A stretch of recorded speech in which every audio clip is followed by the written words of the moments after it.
तीनों के तीनों, मतलब 3 स्टूडेंट्स जो फेल हुए थे मेरे पास आए थे, मेरे ही क्लास में पढ़ते थे, तीनों के तीनों बच्चे क्लियर। एग्जाम एक अटेम्प्ट में जो कंपार्टमेंट दिए एग्जाम में पूरा क्लियर। 10 दिनों में कंपार्टमेंट को कैसे क्लियर करेंगे? सबसे पहला क्वेश्चन, क्या कंपार्टमेंट को 10 दिनों में क्लियर कर सकते हैं या नहीं कर सकते हैं? आंसर है यस, आप बिल्कुल कर सकते हैं क्लियर। अब बात करते हैं कि कैसे क्लियर करेंगे। अगर क्लियर कर सकते हैं तो क्लियर करने का तरीका क्या होना चाहिए, वो आपके माइंड में फिट हो जाना चाहिए। ये वीडियो को बस एक बार देखेंगे लेकिन बार बार आपके माइंड में ये सारे स्टेप्स चलेंगे। सबसे पहला चीज़ मैं आपको बताना चाहूँगा, अभी आपको स्मार्ट पढ़ाई करना पड़ेगा। हार्डवर्क करोगे, गधे की तरह लिखते जाओगे, एक सवाल को 10 बार करो तो कभी नहीं होगा क्लियर।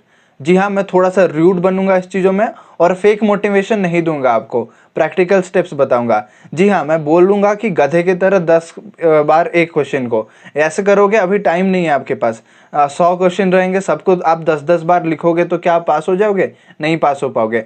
सिलेक्टेड क्वेश्चन को करोगे, सिलेक्टेड टॉपिक्स को करोगे, तभी जाके आप पास हो पाओगे। ये है real motivation, this is not fake motivation. समझ में आ गया? पहला चीज मैं क्या बोला कि एनसीईआरटी बुक को आपको फॉलो करना पड़ेगा स्मार्ट तरीके से। अगर आप सोचोगे कि हाँ मैं पास हो जाऊंगा, वो तो ठीक है, मैं टॉप भी करूंगा। भाई साहब, रेयरली कुछ ही स्टूडेंट्स होते हैं जो टॉप कर पाते हैं कंपार्टमेंट एग्जाम में। बाकी आपको अभी पास करने में फोकस करना पड़ेगा। टॉप करना होता तो मेन एग्जाम में भी आप टॉप कर लेते। काफ़ी सारे ऐसे टीचर्स हैं या फिर क्रिएटर्स बोल सकते हो, वो बताते हैं कि हम बस पास होने में क्यों फोकस करेंगे, हम अच्छा तो कर सकते हैं ना। भाई साहब, अच्छा करना होता तो आप कर लेते, मेन एग्जाम में पास हो जाते, एटलीस्ट नहीं हो पाए। दैट इज वाई आपको अभी फोकस करना पड़ेगा पास करने में। तो पास करने के लिए सिलेक्टेड टॉपिक बोला जाता है, वो सिलेक्टेड टॉपिक को पढ़ लो जो इंपॉर्टेंट बताया हूँ। मैथ्स की बात कर रहा हूँ मैं, इंपॉर्टेंट जो बताया हूँ उतना फोकस करो। बाकी सब्जेक्ट्स, बाकी क्लासेस के इंपॉर्टेंट नहीं बताया हूँ, मैं जल्दी इंपॉर्टेंट पार्ट बता दूंगा। 10th के लिए मैथमेटिक्स आ रहा है, कल परसों में वो वीडियो मिल जाएगा आपको। इंपॉर्टेंट टॉपिक्स पे फोकस करो, इंपॉर्टेंट क्वेश्चंस पे फोकस करो। उतना करने के बाद नेक्स्ट पॉइंट में यहाँ पे कुछ नोट करके रखा हूँ, प्रैक्टिस करो। जितना ज़्यादा आप प्रैक्टिस करोगे, जितना ज़्यादा आप रिवीजन करोगे, उतने अच्छे से आप एग्जाम को क्लियर कर पाओगे। Practice makes a man perfect ऐसे ही नहीं बोला जाता।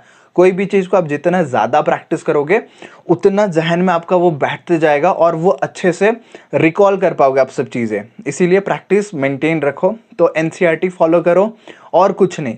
ज़्यादा रेफरेंस फॉलो करोगे, किसी का नोट्स पढ़ोगे, ये करोगे, वो हो सकता है, बट एनसीईआरटी से ही सब चीज़ पूछा जाएगा।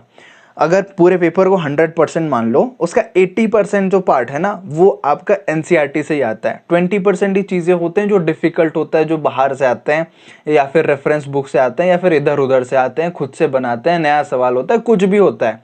बट 80% पेपर आपका एनसीईआरटी से बिल्कुल आएगा, पक्का आएगा। 5 सालों से मैं खुद पढ़ा रहा हूँ, मैंने खुद सीबीएसई का 10th और 12th बोर्ड दे रखा है। 12 साल मैंने सीबीएसई बोर्ड से ही पढ़ा है, तो सीबीएसई का टेट बेट मुझे पता है कि कहाँ से आता है चीज़ें। समझ पा रहे हो? सो इसीलिए आप अपने ऊपर भरोसा रखो, मेरे ऊपर थोड़ा सा भरोसा रखो कि हाँ प्रैक्टिस से बनेगा, एनसीईआरटी पढ़ने से बनेगा।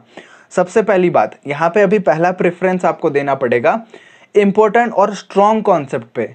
ऐसा तो नहीं कि आप बिल्कुल कुछ भी नहीं पढ़े होगे, थोड़ा बहुत अभी तक पढ़ लिए होगे, रिवाइज कर लिए होगे, इधर उधर से पूछ के जान लिए होगे, 50 वीडियो देख चुके होगे। इससे आपको पता चल गया होगा कि आपका स्ट्रॉन्ग कॉन्सेप्ट क्या है। तो स्ट्रॉन्ग कॉन्सेप्ट में आप फोकस कीजिए। आपका जो स्ट्रॉन्ग है, आपका जो स्ट्रेंथ है, वहाँ पे फोकस करेंगे तभी आप अच्छा करेंगे। नया टॉपिक उठाएंगे जिसमें आपको कुछ नॉलेज नहीं है। फॉर एग्जाम्पल मैथ्स की बात करूँगा क्योंकि मैथ्स में खुद पढ़ाता हूँ। कैलकुलस पार्ट अगर आपको टोटली नहीं आता है, ना 11th में आपने कुछ किया है ना अभी 12th में आप कुछ किए हो, डायरेक्टली अगर आप कैलकुलस करना शुरू करोगे, मैं बता सकता हूँ आपको 0% समझ आएगा, कुछ समझ नहीं आएगा, क्योंकि एवरीथिंग इज रिलेटेड कैलकुलस में। आप डिफरेंशिएशन करोगे, इंटीग्रेशन करोगे, तब जाके आप उसका एप्लीकेशन कर पाओगे। आप डायरेक्टली बोलोगे कि मैं इंटीग्रेशन करूंगा, भाई साहब बिना डिफरेंशिएशन का इंटीग्रेशन कैसे करोगे? जब आप सब्सटीट्यूशन मेथड यूज कर रहे होगे वहां पे तो डिफरेंशिएशन चाहिए ही चाहिए। तो इसका मतलब ये है, जो चीज़ में आप स्ट्रांग हो, जो चीज़ आपको ऑलरेडी पता है, वो चीज़ को पहले किया करो। समझ में आ गया? तो start from the strong topics. Apart from that difficult को आप बाद में धीरे धीरे कर सकते हो। न्यू टॉपिक से आप बिल्कुल रिस्क मत लो। न्यू टॉपिक अगर आप पकड़ के बैठ जाओगे तो डेफिनेटली आपको दिक्कत होने वाला है। आप ना उसको समझ पा रहे होगे, ना क्वेश्चन सॉल्व कर पा रहे होगे, ना कोई वीडियो देखोगे तो समझ आएगा, क्योंकि वो रेफर कर रहे होंगे मैंने यहाँ पे ये फॉर्मूला बताया था। भाई साहब आपको कॉन्सेप्ट ही नहीं पता, वो फॉर्मूला आप कैसे याद रखोगे? No fake motivation. मैं बोला ना, थोड़ा सा मैं रूड हूँगा और टू द पॉइंट बात करूंगा रियल मोटिवेशन की। मोटिवेशन ये है कि अगर आप स्ट्रॉन्ग टॉपिक, इंपॉर्टेंट टॉपिक को पढ़ते हो, बार बार रिवीजन करते हो, तब 10 दिन में कंपार्टमेंट क्लियर हो पाएगा। आज का जो डेट है ना, अभी 13 अगस्त है, 23 को एग्ज़ाम है। सो 12 से अभी 13 भी तारीख हो गया, 13 से 23 को पहला एग्ज़ाम है सभी लोगों का। 12th का तो सभी एग्ज़ाम एक ही दिन है, 10th का अलग अलग दिनों में है। तो मिनिमम मैं मान के चल रहा हूँ कि आपके पास 10 दिन है ना, 9 से 10 दिन बचा हुआ। ये 10 दिनों में कैसे स्ट्रैटेजी करोगे? हर एक दिन चाहूँ तो एक वीडियो डाल सकता हूँ, how to prepare in 10 days, how to prepare in 9 days, but ज़्यादा कुछ फ़र्क नहीं पड़ता। अल्टीमेटली यही स्टेप्स आपको रोटेट करने पड़ेंगे 5 दिन या फिर एक दिन में कुछ ऐसे अलग से टिप्स रहेगा, मैं आपसे शेयर करूँगा। इसीलिए ये वीडियो को पूरा देखो, ज़्यादा टाइम भी नहीं लूँगा, आधे घंटे का वीडियो नहीं बना रहा हूँ, 10 से 12 मिनट का बनाऊँगा, जहाँ पर आपको सारा चीज़ अच्छे से समझा रहा हूँगा। और मेरा बोलने का भी स्पीड काफ़ी ज़्यादा तेज होता है। उसके अलावा YouTube का आप यूज़ करो डाउट को क्लियर करने के लिए। जो टॉपिक्स आप पढ़ लिए उसका रिलेटेड जो भी आपके पास डाउट है ना, वो डाउट को क्लियर करने के लिए आप YouTube देखो। पूरा लेक्चर देखने बैठोगे तो कॉन्सेप्ट क्लियर हो जाएगा, दैट इज़ अंडरस्टूड। बट आप क्वेश्चन ज़्यादा सॉल्व करो, क्वेश्चन ज़्यादा सॉल्व करोगे, आपको पेपर का पैटर्न पता चल जाएगा, कैसे क्वेश्चन पूछते हैं, क्या पूछते हैं, तो उस तरीके से आप पेपर को हैंडल कर पाओगे। तो यूट्यूब को आप करो। उसके अलावा आप एक अच्छे फ्रेंड को पकड़ो जो थोड़ा सा टैलेंटेड हो, जो थोड़ा सा स्मार्ट हो, जिसको जुगाड़ भी पता हो कि ये क्वेश्चन ऐसा नहीं बन रहा, यहाँ पे अटकोगे तो कैसे उसको स्विच करके करेंगे। ऐसे जुगाड़ तरीके से ना आप काफ़ी सारा प्रॉब्लम्स को आप सॉल्व कर सकते हो। तो वैसे एक दोस्त को पकड़ो जो आपको समझा पाएगा कि एक्चुअल में कैसे कैलकुलेशन होता है, कैसे ईजिली सारे कैलकुलेशन को किया जा सकता है, और कौन सा फॉर्मूला कहाँ पे यूज होगा, कौन सा टॉपिक कौन सा बुक में मिलेगा, कहाँ पे मिलेगा, वो सारा चीज़ वो बता पाना चाहिए। अगर वो बता देगा तो आप उसको पकड़ लोगे और आसानी से आप भी पार हो जाओगे। ठीक है, बेड़ा पार करना है, आप सब कर सकते हो। दोस्त को पकड़ो, ठीक है, वो फिजिकल आपको 1 to 1 वो बता पाएगा, आपके बगल में बैठ के गाइड कर पाएगा। क्योंकि ये चीज़ मैंने भी किया हुआ है। मेरे टाइम पे कुछ ऐसे स्टूडेंट्स थे जिनका मैथ्स में कंपार्टमेंट आ गया था, मेरे साथ ही बैठते थे क्लास में, ऐसे फेल हो गए थे। तो कुछ स्टूडेंट्स आए मेरे पास कि आकाश तेरा तो 95 मार्क्स आया है मैथ्स में, प्लीज़ हमें समझा दे, हमें भी बता दे। मैंने बोला कि अभी आपका फ्यूचर का सवाल है, मैं खेलना नहीं चाहता, मैं आपको पूरा आराम से बताऊंगा, प्यार से बताऊंगा, टू द पॉइंट बताऊंगा, इतना कर लोगे पास हो जाओगे। मतलब टच वुड, जितना चीज़ मैंने बताया ना उतना चीज़ वो बहुत अच्छे तरीके से किए, बार बार उसको रिवाइज किए, एग्ज़ाम क्लियर। उसके बाद मेरे में भी कॉन्फिडेंस आ गया कि मैं चीज़ें जो बताता हूँ वो अच्छी चीज़ें बताता हूँ, टू द पॉइंट बताता हूँ, टाइम वेस्ट नहीं करता हूँ। और उतना चीज़ उन स्टूडेंट्स ने फॉलो किया, क्लियर हो गया। उसके बाद मैंने बैच शुरू किया पढ़ाना, मतलब 15 बच्चे, 20 बच्चे, 100 बच्चे तक मैंने पढ़ाया कंपार्टमेंट को लेकर, और सभी का सभी क्लियर हुआ है। एक आध बच्चे, 5 बच्चे जो फेल हो जाते थे 100 बच्चों में, वो स्टूडेंट्स थे जो लोग सीरियसली नहीं सुनते थे, जो लोग थोड़ा सा मतलब दो नाव पे पैर रखने वाला कि हाँ इनका बात सुनेंगे लेकिन उनका भी बात थोड़ा सुन लेते हैं, आज इतना करेंगे कल उतना करते हैं। ऐसे कन्फ्यूजन में रहने से नहीं होगा। लिमिटेड टाइम में, ओनली 10 डेज रिमेनिंग है। आप अगर डिसीजन लेने में ही टाइम निकाल लोगे तो 10 दिनों में पढ़ोगे क्या? स्ट्रैटेजी को अभी से बनाओ, दिन के पूरे 6 घंटे 7 घंटे आप डिवोट करो। एग्जाम जिस दिन आप लिख लोगे उसके बाद कोई नहीं बोलेगा कि भाई आज 10 घंटे पढ़ दिन के, कोई नहीं बोलेगा। बुक आप टच करो नहीं करो किसी को फर्क नहीं पड़ता, इवन आपको भी फर्क नहीं पड़ेगा। बट एग्जाम तक एटलीस्ट ये 10 दिनों में आप पढ़ाई पूरा एकदम बहुत तेज करो। इसके अलावा सबसे बड़ा डिस्ट्रैक्शन होता है सोशल मीडिया। सोशल मीडिया से प्लीज़ मैं आप सभी से हाथ जोड़ के रिक्वेस्ट करता हूँ, मेरा कोई फ़ायदा नहीं है, बट मैं आपको बता रहा हूँ कि ये जो इंस्टाग्राम वगैरह है, रील्स का दुनिया है, प्लीज़ इससे दूर रहिए। ये रील्स आपको खा जाएगा। ये रियल लाइफ काफ़ी अलग होता है, तो रील से आप थोड़ा सा बच के रहिए। एजुकेशनल है, मोटिवेशनल है, ठीक है, कुछ हद तक अच्छा लगेगा, बट अभी आपको पढ़ाई रिलेटेड चाहिए, एक्चुअल पढ़ाई समझ आना चाहिए कि 2+2 कैसे कैलकुलेशन होता है। ये तो इजी एग्जाम्पल है। जो आपका पढ़ाई है, साइंस में है, केमिस्ट्री में है, मैथ्स में है, जिसमें आपका बैक लगा हुआ है, सप्लीमेंट्री लगा हुआ है, कंपार्टमेंट लगा हुआ है, उस सब्जेक्ट के बारे में आप जितना ज़्यादा नॉलेज लोगे इधर उधर से, वो आपके लिए अच्छा रहेगा। सो सोशल मीडिया, प्लीज़ से नो टू सोशल मीडिया, पूरा दूर रहिए इससे। हो सके तो आप अकाउंट डीएक्टिवेट कर लीजिए या फिर मोबाइल से वो एप्लीकेशन को ही डिलीट कर लीजिए। और अगर आप पढ़ने के लिए ले रहे हैं तो मम्मी पापा से फ़ोन लीजिए, कुछ घंटे पढ़िए, फिर भले वो मेरा ही वीडियो क्यों ना हो। अगर आप मेरा वीडियो देखने के लिए दिन में 1 घंटा लेते हैं, मैं लाइव क्लासेस लेता हूँ 1 घंटा 1.5 घंटा, अगर आप पढ़ना चाहते हैं उतने देर के लिए मोबाइल फ़ोन लीजिए, बाकी टाइम मोबाइल फ़ोन अपने मम्मी पापा को दे दीजिए, लॉक करके रख लीजिए, कहीं पे कुछ भी कीजिए बट मोबाइल फ़ोन से दूर रखिए, तभी आप सोशल मीडिया से दूर रह पाएंगे।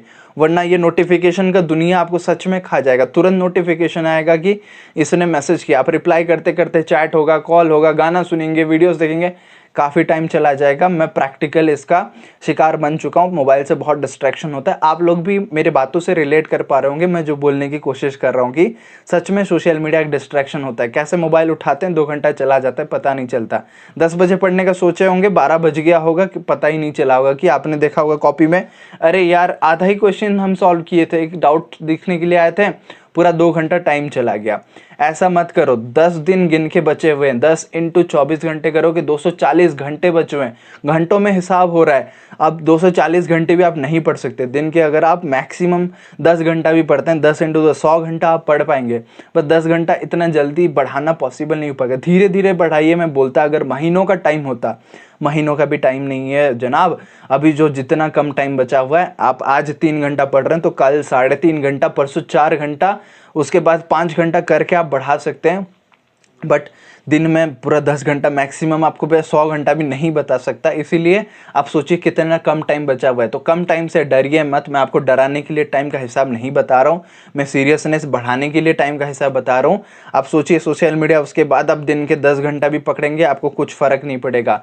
लेकिन अभी अगर आप दिन के 2 घंटा आप सोशल मीडिया में वेस्ट कर लेंगे तो पढ़ाई टाइम से वो डिडक्ट हो जाएगा, आँख दुखने लगेगा, बॉडी वीक हो जाएगा, पेरेंट्स से गाली सुनोगे, मेंटल डिप्रेशन हो जाएगा, मेंटल स्ट्रेस बढ़ जाएगा, तरह तरह की चीज़ें हो जाएंगी। आप सोच रहे हो एक छोटे से डिस्ट्रैक्शन की वजह से आपका पूरा करियर यहाँ पे आता है, आपके माँ बाप टेंशन हो जाता है, आप खुद टेंशन हो जाओगे। उससे अच्छा है कि अभी के टाइम पे खुद को कंट्रोल कर लो, मोबाइल फ़ोन को लॉक करके रख लो, कॉपी किताब से पढ़ो, लिख लिख के सॉल्व करो, चीज़ों को मेमोराइज करो। इंपॉर्टेंट चैप्टर वाइज की बात करते हैं, मैं इंपॉर्टेंट फॉर्मूला दे दूंगा और उसको प्रिंट आउट करके आप पढ़ सकते हो, या फिर कॉपी में खुद आप लिख के बुक से नोट कर करके आप उसको दीवार में चिपका दो। दिन में कभी भी कितने बार भी देखोगे। मैं खुद ऐसे किया करता था। सारे मैथ्स के फॉर्मूले, केमिस्ट्री के रिएक्शंस मेरे दीवार में चिपके हुए थे। जब भी मैं आता था जाता था, बार बार वो फार्मूला को, रिएक्शंस को देख के मुझे वो चीज़ें याद हो गया। और प्रैक्टिस तो करोगे ही, उसके अलावा अपने हेल्थ का केयर रखो। टुवर्ड्स द एंड मैं हेल्थ की बात करूँगा। अभी आप जितना भी पढ़ लोगे ना, ज़्यादा अगर हेल्थ के अगेंस्ट में जाते हो तो वो भी आपके अगेंस्ट में हो जाएगा। तो प्रॉपर स्लीप लीजिए, 7 to 8 आवर्स का स्लीप बिल्कुल मैंडेटरी है। आप सोचेंगे मैं 4 घंटा सो जाऊंगा, नहीं, अगले दिन आप 12 घंटा सो जाएंगे। इसीलिए ऐसा मत करो। आप हर रोज़ 6 से 8 घंटा आप सोया करो। मैं तो रेकमेंड करूंगा 7 से 8 घंटा आप आराम से सो लिया करो। 7 से 8 घंटा सोने के बाद सफिशिएंट पानी पियो। दिन भर आप खुद को हाइड्रेटेड रखो। भले अभी बारिश का मौसम चल रहा है, आपको पानी पीने का मन नहीं कर रहा होगा। उसके अलावा आजकल डेंगू भी बहुत चल रहा है, उसके अलावा मलेरिया भी है, टाइफॉइड भी है, एंड पानी के रिलेटेड काफ़ी सारे प्रॉब्लम्स आ रहे हैं, हेल्थ इश्यूज आ रहे हैं, वायरल फीवर हो रहा है। तो गाइस ये सभी से बच के आपको रहना पड़ेगा, खुद का केयर लेना पड़ेगा। शाम के टाइम या रात के टाइम थोड़ा सा आप गर्म पानी भी पी लिया करो जब आपको ठंडा लगता है। और उसके अलावा कुछ अगर हो सके तो प्रोटेक्शन के लिए, prevention is better than cure बोलते हैं, तो कुछ दवाई हो सके तो ले लो। काढ़ा वगैरह लेके आप पी लिया करो। पानी बिल्कुल, हाँ, पानी आप हाइड्रेटेड रखो, पानी पिया करो। और अच्छा घर का खाना खाओ। फास्ट फूड खाओगे जल्दी बीमार पड़ जाओगे यार। मैं बता रहा हूँ ना, एग्जाम खत्म होने के बाद आप कुछ भी कर सकते हो। मैं भगवान से दुआ करूँगा ऐसा कभी कुछ ना हो कि आपका तबीयत खराब हो, बट फिर भी बाय एनी चांस आपके नेग्लिजेंस के वजह से एग्जाम के बाद तबीयत खराब होता है, 3 दिन आप बेड रेस्ट ले सकते हो, सो सकते हो, रिलैक्स हो सकते हो। बट एग्जाम से पहले अगर आप 3 दिन सो जाओगे तो 10 दिनों में से 3 दिन आपका चला जाएगा guys. So I am telling you and again I am requesting you, जो चीज़ मैंने बताया कि आप रिवीजन करो, एनसीईआरटी से पढ़ो, जो स्ट्रॉन्ग टॉपिक है उसको पढ़ो, इंपॉर्टेंट है वहीं से शुरू करो, अच्छे फ्रेंड से हेल्प लो, और उसके अलावा यूट्यूब को डाउट सॉल्व करने के लिए यूज़ करो। सोशल मीडिया से दूर रहो, जितना हो सके प्रैक्टिस करो, और पानी पिया करो, टाइमली सोया करो, ज़्यादा नींद लिया करो, सफिशिएंट नींद लिया करो। ये पॉइंट्स को अगर आप फॉलो करेंगे जनाब, डेफिनेटली मैं आपको बता सकता हूँ, कोई आपको रोक नहीं सकता कंपार्टमेंट एग्ज़ाम पास होने के लिए। ठीक है, कोई भी आपको रोक नहीं सकता, आप ज़रूर से पास हो जाएंगे। और इवन आप खुद भी चाहें तो रोक नहीं सकते, एकदम फ्लो में आ जाएंगे, आप पढ़ाई करेंगे। सो पढ़ाई करो और मज़े से मुझे बताओ कि मतलब कमेंट सेक्शन में बताओ दिन के आप लोग कितने घंटे पढ़ रहे हो। कुछ भी डाउट है तो कमेंट में बताओ। वीडियो अच्छा लगा तो लाइक शेयर सब्सक्राइब तो आप करोगे ही, बट हाँ कमेंट में जानना चाहता हूँ अभी फिलहाल आज के डेट में आप कितने घंटे पढ़ रहे हो। अगर आप एग्जाम से पहले देख रहे हो तो मुझे बताओ कि अभी तक कितना इंक्रीज कर लिया आपका पढ़ाई का ड्यूरेशन। मिलते हैं अगले वीडियो में, तब तक all the very best and जय हिंद।